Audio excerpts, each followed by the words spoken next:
حضرت نوح علیہ السلام سارے 900 سال تک لوگوں کو اللہ تعالیٰ کی طرف بلاتے رہے۔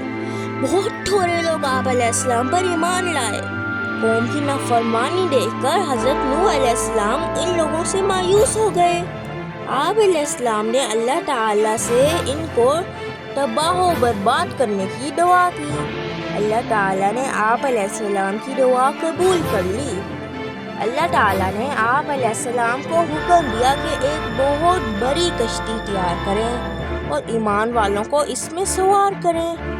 جب آپ علیہ السلام کشتی بنا رہے تھے تو اس وقت بھی قوم کے لوگ آپ علیہ السلام کو تانے دیتے، مذاق اڑاتے اور پوچھتے کیا یہ کشتی خشکی پر چلے گی؟ اس کے لیے دریا کہاں سے لاؤ گے؟ حضرت نوح علیہ السلام ان کی باتیں خاموشی سے سنتے رہتے اور صبر کرتے رہے۔ جب کشتی تیار ہو گئی تو آپ علیہ السلام نے اللہ تعالیٰ کے حکم سے ایمان والوں کو اس میں سوار کر لیا۔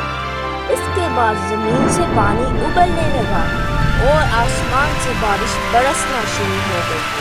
زمین پانی سے بھر گئی اور حضرت نوح علیہ السلام کی کشتی پانی پر تیرنے لگی۔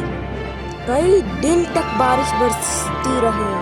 اللہ تعالیٰ کی نافرمانی کرنے والے سب لوگ اس سیلاب میں غرق ہو گئے۔ صرف وہ لوگ زندہ بچ گئے جو اس وقت حضرت نوح علیہ السلام کے ساتھ کشتی میں سوار تھے۔ حضرت نوح علیہ السلام کی کشتی کئی دن تک پانی میں تیرتی رہی۔ آخر کار سیلاب تھم گیا اور زمین کا پانی خشک ہو گیا۔ حضرت نوح علیہ السلام کی کشتی ایک پہاڑ پر رکی۔ اللہ تعالیٰ نے حضرت نوح علیہ السلام کو حکم دیا کہ کشتی سے اتر جائے۔ سب لوگ کشتی سے اتر کر زمین پر رہنے لگے اور اللہ تعالیٰ کے حکم کے مطابق زندگی بسر کرنے لگے۔